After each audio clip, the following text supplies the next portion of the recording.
So now I'm going to go through number 16 through 18 to finish up. I've actually already worked it out on here. We have g minus the conjugate of g, which when you write that out is 2/3 minus 3/4 I. And you're subtracting 2/3 plus 3/4 I.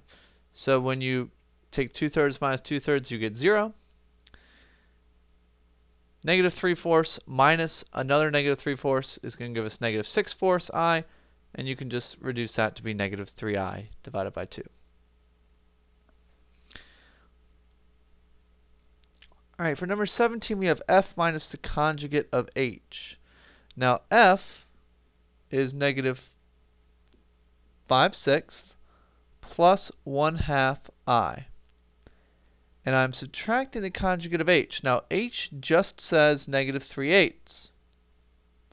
Now we normally understand that to be negative 3/8 plus 0I.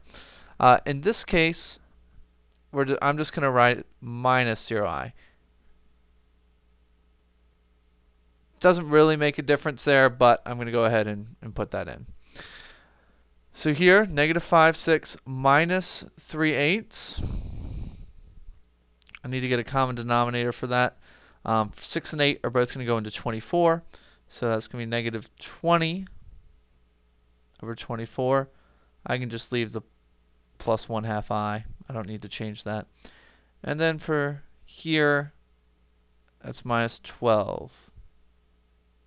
Excuse me, minus 9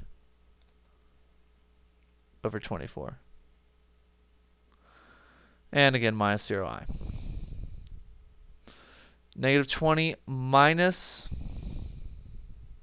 negative 9 is the same as adding 9. So let's say I'm to negative 11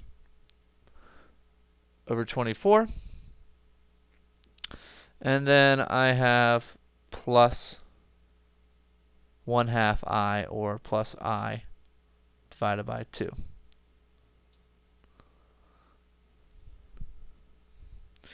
And that is already simplified. Okay, with 18, the last one in this part, I've got the conjugate of g minus the conjugate of d. So g is normally 2/3 plus 3/4 I, so the conjugate, the g is normally 2/3 minus 3/4 I, so the conjugate is 2/3 plus 3/4 I. And I'm going to subtract the conjugate of d. Now, d is normally 0 minus 6i. So in this case, it's going to be 0 plus 6i for that conjugate. So in this case, we got 2/3 plus 3/4 I, and I'm going to go ahead and just change this to be, rather than 6i, I'm going to change that to be 24 over 4. Get my common denominator. So that equals 2/3. 3/4 minus 24 is going to be negative. Is going to be negative 21 I divided by 4, and that is as reduced as we can go.